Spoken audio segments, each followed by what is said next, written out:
It's no measure of health to be well adjusted to a profoundly sick society. For our love of food has arrived.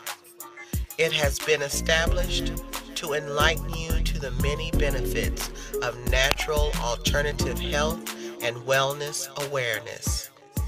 The information contained in this Real Talk CD is intended to arouse your curiosity when you hear and learn the facts about the disparities in healthcare as it relates to African Americans.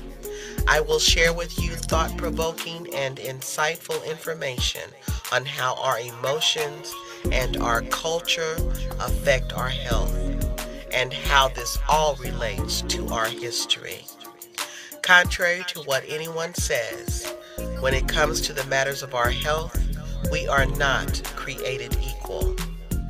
African Americans have the highest rate in premature deaths and lowest rate of survival in chronic diseases over every other ethnic group of people in this country. While the health profiles of other ethnic groups are improving, the prognosis for African Americans, especially African American women, is getting worse. African Americans suffer more often than any other race from both chronic and acute illnesses. Consider these grim statistics.